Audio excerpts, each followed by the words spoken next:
Herzlich willkommen zu dieser Predigt von der GVC Winterthur. Wir hoffen, dich zu inspirieren und mach dir doch ein paar Gedanken dazu. Ich bin von Natur aus ein unbeschwerter Mensch. Das heisst, ich schaue sehr positiv in die Zukunft und ich sehe in vielen Situationen vor allem auch Möglichkeiten und Chancen.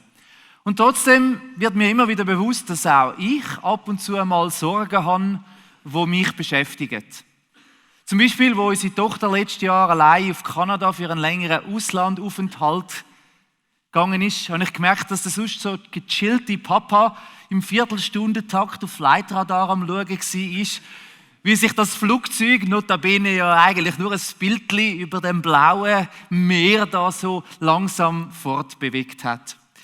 Oder vielleicht auch, als ich letztens unterwegs war und so auf die Kreuzung angefahren bin, ein Krankenauto, das dort steht, ein Auto, ein E-Bike, viel mehr hat man nicht gesehen. Aber in dem Moment gehen auch bei mir dann so Szenarien durch den Kopf durch.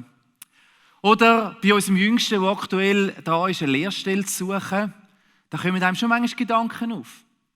Findet er wirklich etwas Passendes? Etwas, was für ihn gut ist, etwas, was ihm hilft, auch im Leben dann den Tritt zu finden. Oder zum Beispiel, wenn ich so auf die monatliche Spendenübersicht warte, dann wird mir immer bewusst, hey, da hängen jetzt Familien dran. Wir haben 20 angestellte Mitarbeitende, die angewiesen sind darauf, dass das funktioniert irgendwie und am Ende des Monats Geld auf ihrem Konto landet. Oder vielleicht, wenn der Versicherungsberater mal wieder anruft, die neuen Produkte vorstellt. Das sind ja alles reale Risiken. Dann gehen auch bei mir im Kopf so Szenarien durch. Ja, was heisst jetzt das? Und wie wahrscheinlich ist jetzt das? Cyberangriff? Ich weiss auch nicht, dass einem Sachen geklaut werden. Gründe, um sich Sorgen zu machen, gibt es genug. Und in so unregelmäßigen Abständen beschäftigen wir uns hier im Gottesdienst mit den Themen, die die Menschen beschäftigen. Und Sorge ist eines von diesen Themen. Und wir machen das auf eine bestimmte Art und Weise, nämlich so wie unser Serienbeschrieb sagt, ohne fertige Antworten zu servieren, möchten wir Themen aus biblischer Perspektive beleuchten. Das soll uns dabei helfen, eine eigene Meinung zu bilden und vor allem dann nachher auch mit Menschen in unserem Umfeld darüber ins Gespräch zu kommen. Heute geht es eben darum, wie man Sorgen loswerden kann. Sorgen beschäftigen die Menschen. Die UBS bringt jährlich so ein Sorgenbarometer raus. Und so zeigt auch das Sorgenbarometer 2025, was im Moment die Menschen am meisten beschäftigt. Das sind einerseits Gesundheitsthemen, die steigenden Krankenkassenprämien, die Sorge um die eigene Gesundheit, um die Zukunft, die Vorsorge im Alter, wo sich Menschen darum sorgen, also was für einen Lebensstandard kann ich mir leisten, wie geht das weiter? Habe ich noch genug dann, wenn ich mal pensioniert werde?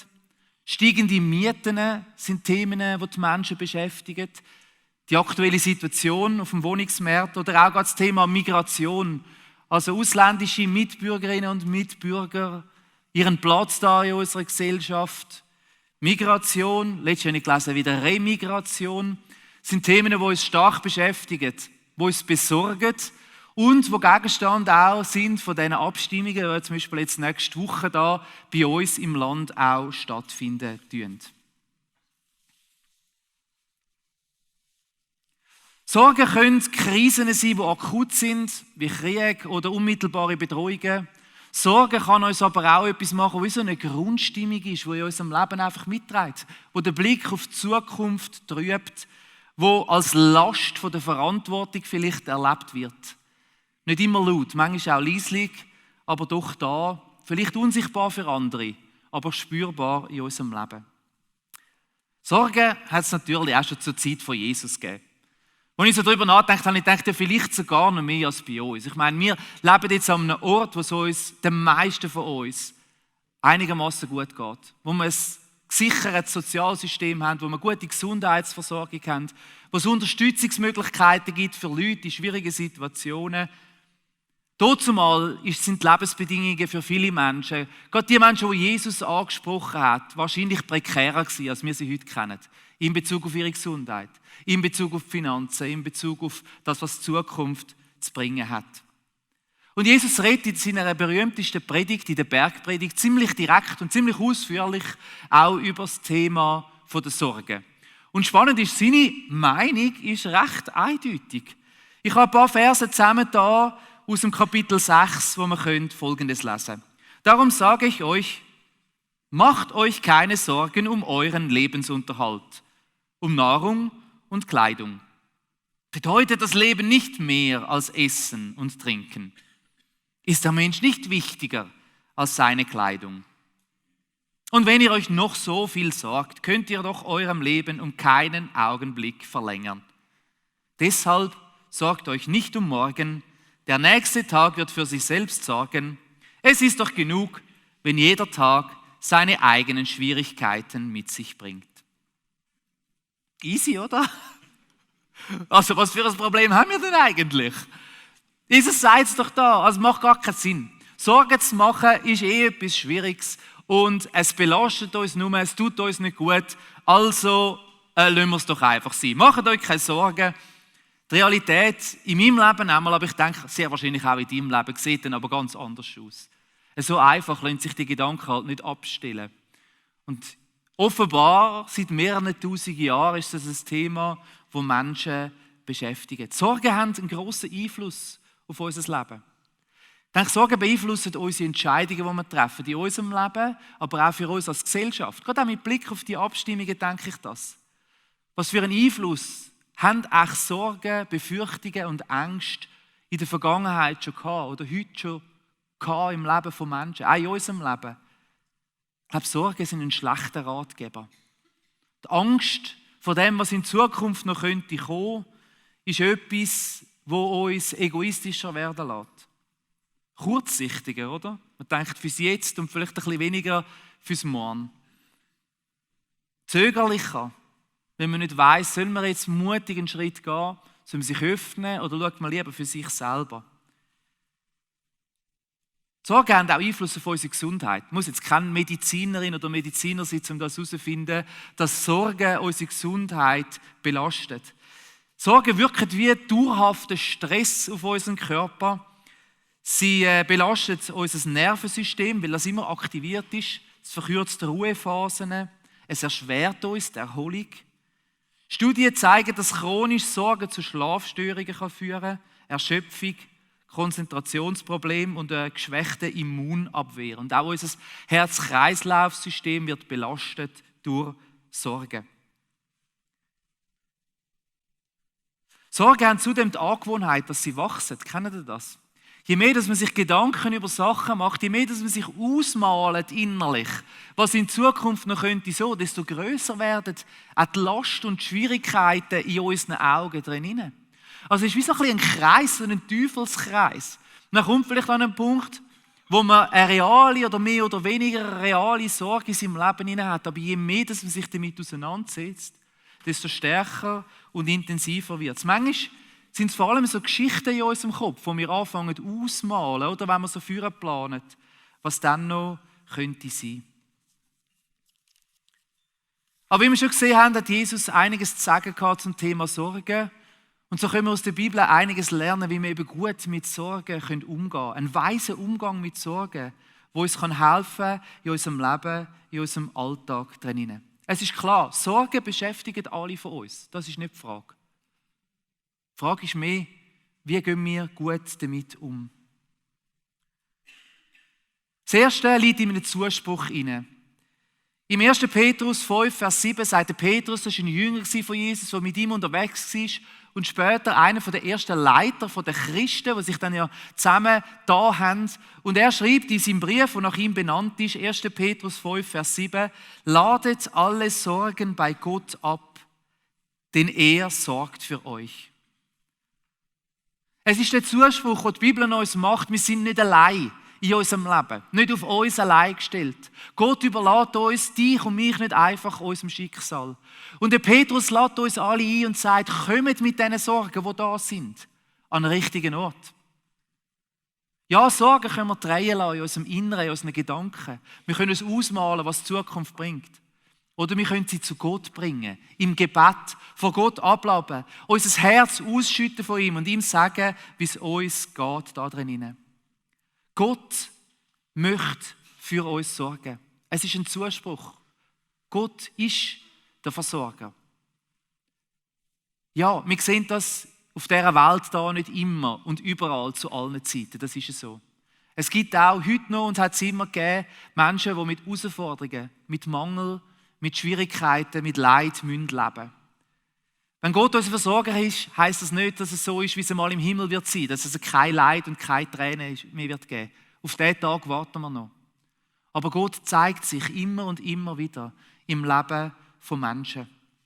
Und an das erinnert uns auch unseren Fünfleiber.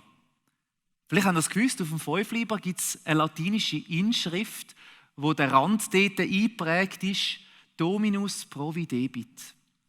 Gott ist der Versorger. Gott wird versorgen. Und das erinnert uns an das Erlebnis, das Abraham im Alten Testament gemacht hat, wo er mit dem Isaak unterwegs war und Gott im letzten Moment den Bock zur Verfügung stellt als Opfertier. Und Gott stellt sich vor und sagt, das ist mein Name. Ich bin der Jahwe Ire, der Gott, der euer Versorger ist. Und jeder von uns, der am Fünfleiber mit sich trägt, kann sich immer wieder daran erinnern und sagen, Gott ist mein Versorger, Gott will für mich sorgen. Und ich habe das in meinem Leben schon oft erlebt. Zum Beispiel, dass Gott da war, wenn ich ihn gebraucht habe, die richtige Idee zu finden. Dass sich am richtigen Ort die Türen auftut. Gunst zu haben, wenn man einem etwas braucht. Das rechte Wort zur rechten Zeit. Oder ausgerüstet werden mit Geduld. Mit Kraft, die über das eigene Vermögen ausgeht. Mit Zuversicht. Aber auch ganz praktisch, materiell und finanziell. Dass man die richtige Wohnung gefunden hat, wo man sich leisten kann nach langem Suchen. Für uns ein grosses Thema gewesen. Und Gott schaut, versorgt. Er hat sich lange Zeit gelassen, ich sage es euch. Und wenn du dann so in dieser Schlange stehst, von diesen Leuten, die alle auch sich auf die Wohnung bewerben, denkst du manchmal so, wie könnte das gut kommen? Aber Gott hat geschaut. Manchmal auch ganz praktisch durch Hilfe von Leuten, die uns einen Zustupf gegeben haben oder da waren in schwierigen Situationen. Wenn ich an den Text denke, ladet eure Sorgen ab, weil Gott für euch sorgt, dann kommt mir ein Comic in den Sinn. Die einen kennen ihn vielleicht, die Schlange so auf einer Postkarte drauf, die wir hatten, vom Alain Audersee. Und es zeigt so einen Mann, der einen grossen Rucksack auf dem Rücken trägt, wo drauf steht Sorge. Und er trägt den Hügel darauf und er deponiert ihn dann vor Gott und sagt, da Gott, ich lade all deine Sorgen bei dir ab. Und dann kommt das dritte Bild, wo er wieder davonläuft. Aber er nimmt den Sack auf dem Rücken wieder mit und trägt die Sorgen wieder zurück. Und es erinnert mich daran, dass der Vers da eben von uns auch etwas verlangt in unserem Leben. Ja, die Sorgen bei Gott abladen heisst auch loslassen. Die Kontrolle loslassen. Die Möglichkeit, an Einflussnahme bei Gott abzugeben und zu sagen, hey, jetzt weiss ich auch, irgendwo enden meine Möglichkeiten. Und ich will dir vertrauen, dass du dich zeigst, als der Jahwe Ire, als der Dominus providebit, als der Herr, der uns versorgen tut. Der Vers lädt uns ein, Sorgen zu entsorgen. Kleiner Funfact für euch, falls wir mal wieder ein bisschen klugscheissern wollen. Das Wort entsorgen, das gibt es noch gar nicht so lange in unserem Sprachgebrauch, erst Mitte vom letzten Jahrhundert. Es gibt ein paar Belege, die ins Mittelalter zurückgehen, mit der Bedeutung entsorgen, im Sinn von, dass man eben seine Sorgen loswerden oder tröstet werden kann. So als poetische Form von eben Sorgen loswerden oder trösten. Und dann verschwindet das Wort eigentlich bis Mitte vom letzten Jahrhundert. Es wird erst 1973 wieder in Rechtschreibduden aufgenommen. Und es ist darum wieder zurückgekommen, weil es ein sogenannter Euphemismus ist. Ein Euphemismus ist eine Umschreibung von einem Ausdruck oder von einer Sache, wo eher ein Tabu ist oder wo vielleicht ein bisschen anstössig ist. Wir kennen das zum Beispiel aus der Bibel, wenn es um Sex geht, dann heisst es, er erkannte sie. Es ist eine Umschreibung, die versucht, das Thema, wo es Tabu war, anders zu beschreiben. Und entsorgen hat man dann vor allem gebraucht im Zusammenhang mit dem Problem, das man hatte mit Giftmüll oder mit radioaktivem Müll. Und man hat eben dann gesagt, entsorgen meint eben, man wird nicht nur den Abfall los, sondern man wird auch das Problem los, das man hatte, weil man gemerkt hat, was machen wir mit diesen Sachen. Und so heisst Abfall entsorgen heute also eben auch ein Stückchen weit Lasten loslassen Oder eben, wie kann das auch besser und schlechter machen? Gell? Man kann dann die grusigen Sachen einfach im Garten vergraben und hoffen, es kommt nie mehr raus. Aber die Sorgen werden eben nur dann entsorgt, wenn man das richtig macht. Also das Erste, was wir aus der Bibel lernen können, ist, wir dürfen uns an Gott wenden mit unseren Sorgen. Mit dem, was uns belastet in unserem Alltag drin. Das Zweite lesen wir in einem Brief von Paulus. Auch einer von diesen Leitern der ersten Christen, wo im Philipperbrief Folgendes sagt. Macht euch keine Sorgen. Okay, sind wir wieder gleich weit. Er hat offenbar gelernt von Jesus. Ihr dürft in jeder Lage zu Gott beten. Sagt ihm, wenn euch fehlt, was euch fehlt, und dankt ihm. Und dann heißt, und das hat mich ganz besonders getroffen, dann wird Gottes Friede, der all unser Verstehen übersteigt, eure Herzen und Gedanken bewahren, weil ihr mit Jesus Christus verbunden seid.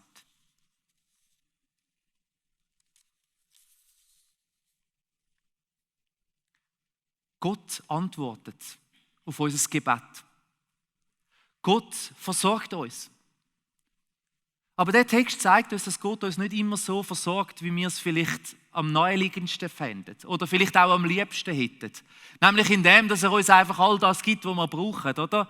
Also ich brauche jetzt dringend etwas und Gott schenkt es mir dann einfach. Plötzlich steht es vor der Tür, es läutet oder es hat ein Kuvert im Briefkasten.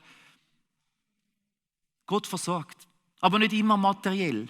Nicht immer auf die Art und Weise, sondern manchmal auch auf ganz andere Art und Weise. Nämlich mit etwas, wo alles irdisch-materielle übersteigt, mit dem göttlichen Frieden, wo unser Herz erfüllen tut. Von Gott versorgt werden heisst nicht immer, dass wir all das überkommen, was wir uns wünschen. Es heisst sogar, dass wir manchmal mit Einschränkungen leben müssen, mit Mangel, mit Herausforderungen. Ja, Gott kann übernatürlich in unser Leben hineinwirken und er macht das immer wieder auch. Er macht es aber immer wieder auch auf eine andere Art und Weise. Nicht indem, dass er unsere Nöte und Anliegen einfach aus dem Weg räumt, sondern indem, dass er uns etwas schenkt, wo uns das tiefst innen dran trifft. Weil oft sind unsere Sorgen ja nicht direkt gekoppelt an das, dass wir viel, viel zu wenig hätten, sondern auch an das innere Loch in unserem Innersten drin. Und oftmals stopft auch alle Wohlstand und alle materiellen Sachen, die wir uns kaufen, das Loch der Sorgen in unserem Herzen eben doch auch nicht. Oder warum gibt es so viele Menschen, die eigentlich mehr als genug haben, vorher genug haben, aber sich trotzdem Sorgen machen? Haben Sie das auch schon gemerkt? Leute, die eigentlich alles haben und mehr als genug, sorgen sich manchmal mehr als die gar nicht so viel haben. Gott kann uns auch seinen Frieden schenken in unser Herz hinein. Und das wissen ganz besonders Menschen, die gezwungen sind, mit Schwierigem zu leben. Es gibt Leute, die haben Menschen in ihrem Umfeld verloren, die kommen nicht mehr zurück. Sie müssen mit dieser Tatsache leben, dass ihnen etwas fehlt. Menschen, die mit Einschränkungen leben in ihrem Leben, finanziell, gesundheitlich. Und gerade die erleben das immer und immer wieder und berichten das an. Ich finde das so ermutigend, dass Gott einen Frieden schenken kann, der alles Verstehen übersteigt, der nicht menschlich erklärbar ist, der aber das Herz voll macht, der uns eine tiefe innere Ruhe gibt, ein Lebensglück, eine Zufriedenheit, einen inneren Frieden da drin. Gott versorgt mit Materiellem, Gott versorgt aber auch mit innerem Frieden. Und noch ein dritter Gedanke ist mir gekommen, in der Vorbereitung drin. Etwas, was ich denke, gerade auch besonders bei uns in unsere Schweiz hineingehört. Wie ich schon gesagt habe, leben wir in einem Land, in einem der reichsten Länder der Welt. Die allermeisten Menschen von uns, ich weiss, es ist nicht bei allen so, es gibt auch hier in der Schweiz Armut und herausfordernde Lebenssituationen. Es gibt auch da Menschen, die wirklich bedroht sind an Leib und Leben und die sich darum Sorgen machen. Aber in vielem innen sind wir ein Land, das gesegnet ist, mit einem guten Sozialsystem, mit einem guten Gesundheitssystem, mit vielen Möglichkeiten, auch Hilfe zu bekommen, wenn man an einem Punkt dran ist. Und trotzdem machen wir uns Sorgen. Der Sorgenbarometer zeigt es. Offenbar, das habe ich vorher schon gesagt, führt mehr zu haben, mehr zu besitzen Mehr Geld auf dem Konto, nicht automatisch dazu, dass wir uns weniger Sorgen machen. Im Gegenteil. Ich würde sagen, die grösste Grosszügigkeit und Sorgenfreiheit habe ich fast an den Orten erlebt, wo die Menschen am wenigsten haben. Ich erinnere mich an Indien, wie die Leute grosszügig geteilt haben von dem Wenigen. Die haben alles, was sie können, etwas zu essen gemacht, was sie sich selber nie würden leisten, weil wir als Gäste bei ihnen auf Besuch waren. Oder in Bulgarien, wo wir im Ehebett von diesen Menschen schlafen, wo sie uns alles zur Verfügung gestellt haben. Sie haben eine Lebensfreude gehabt, obwohl sie wirklich in ärmsten Verhältnissen gelebt haben. Weit unter unserem Existenzminimum. Es scheint ein bisschen so, als würde das Potenzial für Sorgen wachsen mit dem, was man besitzt und mit dem, was man hat. Je mehr Annehmlichkeit, je größerer Lebensstandard das wir haben, desto mehr müssen wir den auch unterhalten, immer und immer wieder. Und je grösser wird auch die Angst, dass wenn sich dort etwas verändert, dass es dann plötzlich irgendwie nicht mehr so könnte sein, wie ich es im Moment eben so geniesse oder gerne hätte. So geht es mir manchmal auch mit dem Auto. Ich hänge eigentlich nicht so an materiellen Sachen, aber ich sage euch, wo sie das Auto neu hatten, hat mich jedes Stäubchen da drin gestresst. Und jedes Mal, wenn die Kinder irgendwie so ein bisschen unvorsichtig damit umgegangen sind, innerlich in mir, ist es gerade so. Und wie befreit ist es worden mit jedem Jahr, wo das Auto älter geworden ist, und du denkst, ach so, und irgendwann so, weißt du was? Es ist nur ein Ding. Hauptsache es fährt uns von A nach B. Es kommt doch nicht so darauf an. Je mehr das wir haben, je mehr das wir besitzen, je höher das unser Standard ist, je mehr das wir uns vergleichen mit dem, was Menschen außenrum haben, desto mehr steigt auch das Potenzial für Sorgen in unserem Leben drin. Sagt manchmal, wer wenig hat, muss sich nur um das Wenige sorgen. Wer viel hat, muss sich ums Viele sorgen. Ich habe euch schon von Paulus erzählt, wo im Philipperbrief im Kapitel 4 eben über Sorgen abladen und Frieden finden geredet haben. Und ein bisschen später sagt er Folgendes: Ob ich nun wenig oder viel habe, beides ist mir durchaus vertraut. Und ich kann mit beidem zufrieden sein. Ich kann satt sein und hungern. Ich kann Mangel leiden und Überfluss haben. Alles kann ich durch Christus, der mir Kraft und Stärke gibt. Der Blick, den der Paulus aufs Leben hat, ist auch so ein Text, ein Vers, eine Aussage, die oft aus dem Zusammenhang herausgerissen wird. Wir sagen dann, alles ist mir möglich durch Christus. Nothing is impossible.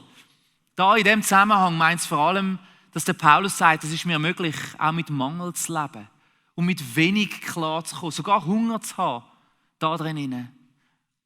Weil Jesus Christus mir Kraft gibt. Die Frage ist ein bisschen, brauchen wir wirklich den Lebensstandard, den wir haben? Genügsamkeit ist eine Tugend, die die Bibel immer wieder aufzeigt, weil sie uns befreit. Sie befreit uns in unserem Leben drinnen. Zufrieden zu sein mit dem, was wir haben. Nicht immer noch mehr und noch mehr und noch mehr und noch mehr zu wählen, führt auch dazu, dass in unserem Leben, in unserem Inneren Frieden einkehren kann. Vielleicht ist das ganz besonders eine Botschaft, die uns Schweizerinnen und Schweizer gerichtet ist. Die zu dem Teil, zu dem kleinen Teil der Welt gehören, die mehr als genug haben, im Normalfall. Sich selber zu fragen, was das heisst. In einem Brief, den Paulus an einen jungen Leiter schreibt, an Timotheus, sagt er, es stimmt, ja, als Christ zu leben bringt großen Gewinn, allerdings nur dann, wenn man mit dem zufrieden ist, was man hat. Denn ohne Besitz sind wir auf diese Welt gekommen. Und genauso werden wir sie auch wieder verlassen.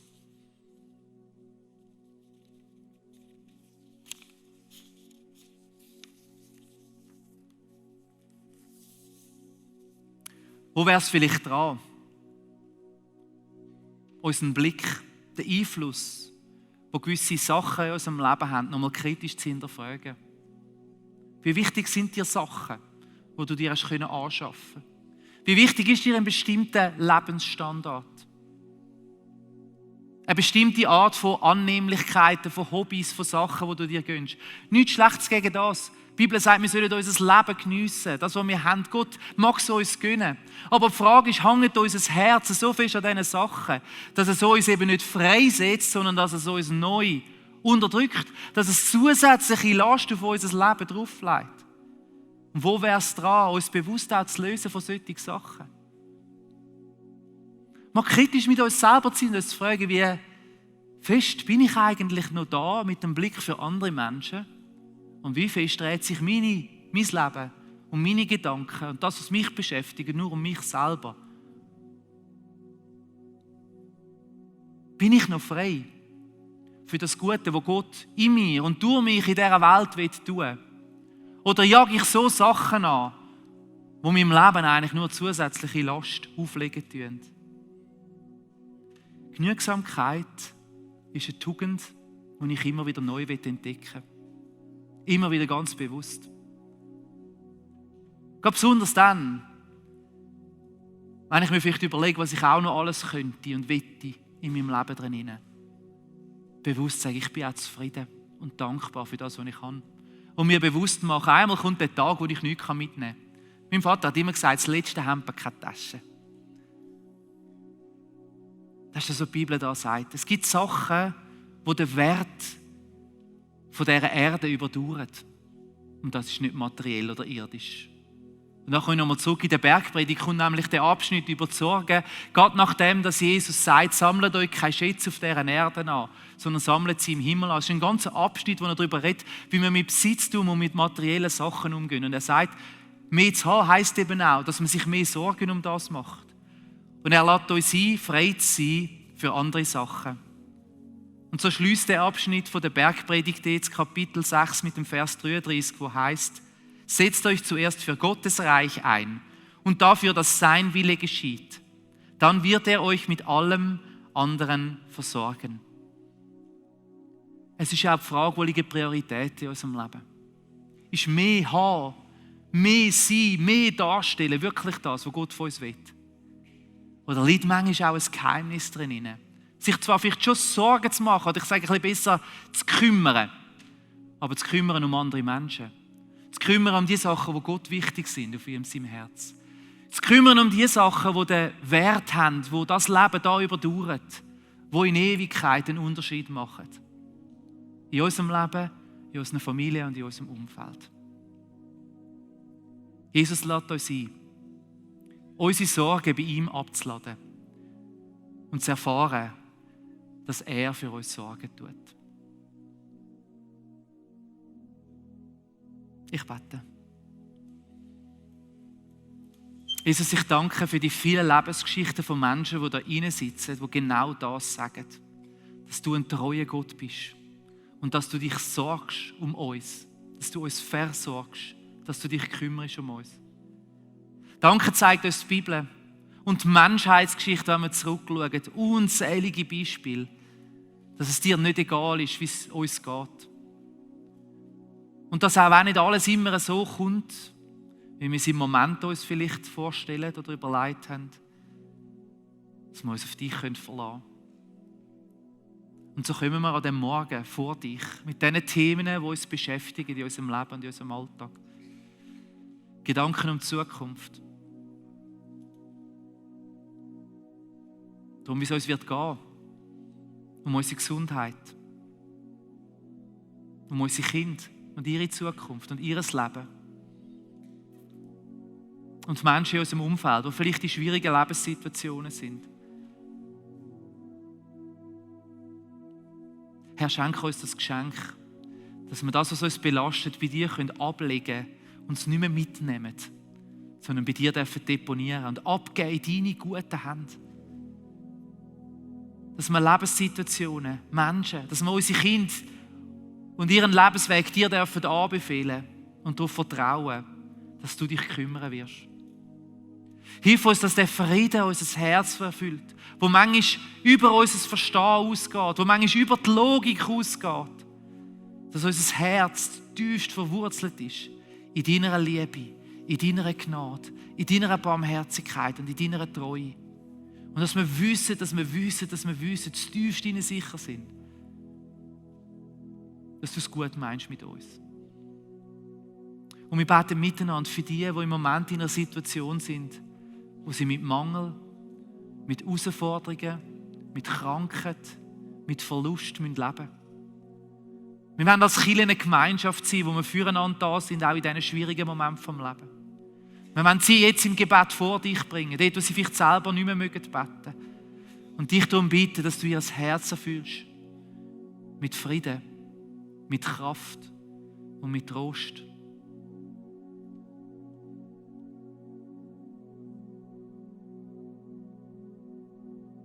Heiliger Geist, wirk du unter uns. Dass dein Leben uns immer mehr erfüllen möge. Und dass unser Leben dich repräsentieren und widerspiegeln. Überall, wo wir ankommen. Amen. Danke, hast du reingeschaut in die Predigt und lass uns einen Kommentar, was dich begeistert hat oder was Fragen aufgerührt hat. Hey, wir bauen Kirchen und wir machen die Predigten, dass Menschenleben zum Blühen kommen und mit Gott connected werden. Und das hoffen wir, das ist passiert. Wenn du Fragen hast oder das Gebetsanliegen, dann kontaktiere doch uns. Wir lieben es, mit Menschen in Verbindung zu kommen und wir lieben es auch für Menschen zu beten. Wenn dir die Predigt gefallen hat, dann gib doch einen Daumen hoch und abonniere unseren Kanal, dann verpasst du die nächste Predigt sicher nicht. Wenn du uns unterstützen willst und dir das gefallen hat, dann geh auf den Button, scan den QR-Code. Danke vielmals. Und sonst, hey cool, hast du reingeschaut und hoffentlich bis ein anderes Mal.